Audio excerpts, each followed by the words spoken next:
So we see the Skype call in the film, and then in January you actually got to see the footage. Yeah. What was your reaction to seeing your mom talk to you so openly on camera?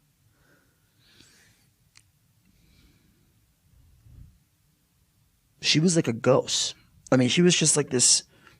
You know, when I left when I was 12, so my image of her in my head. Now I've seen pictures, right? Mm-hmm. We traded pictures, but again, like I'm the kind of person where my pictures of my family were in a shoebox. Like I never like put them out, right? That was part of the hiding thing. That's a part of like living with the secret and with this lie. It was like you don't really put it out.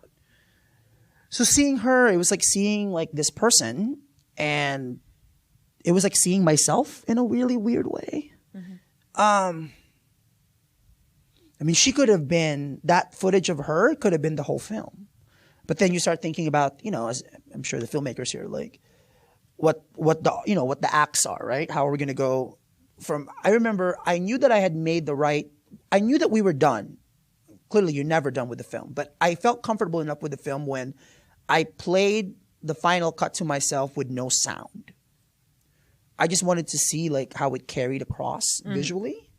And I remember, you know, when the film goes to the Philippines and then the change in the tone of the film, just watching it visually. And then you see my mom and then you see me. It was like, okay, clearly this man who happens to be me has been longing to see his mother, right? Like that's when I felt like, okay, this is a film, right? Well, and it's an element you establish actually pretty subtly with the introduction of your high school with your high school principal. Yeah. I mean, it is kind of explicitly said that you've had a lot of moms in your life. But I think that quest for searching for her is something that's integrated nicely. But it's also the question of connection, right? Mm-hmm. I mean, for me, it's like this film kind of works. Hopefully, for people. I mean, at least for me, when I was trying to we were trying to organize it, like. There's a lot of themes that we explore, but I think one of those themes is connecting, right? Connecting back to your mother, connecting with your story. You know, I am, and I was a print journalist for many years, and the cardinal rule was you don't put yourself in the story. Mm-hmm. You stay out of it.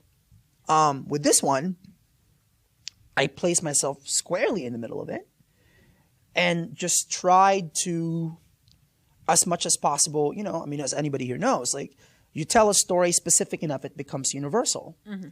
So even that scene about the Facebook thing, which I was like, I battled back and forth on that. I was like, I don't know.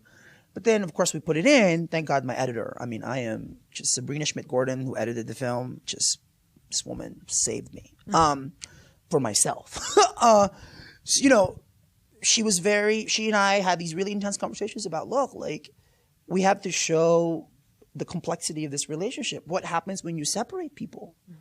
What kind of emotions linger that become undealt with?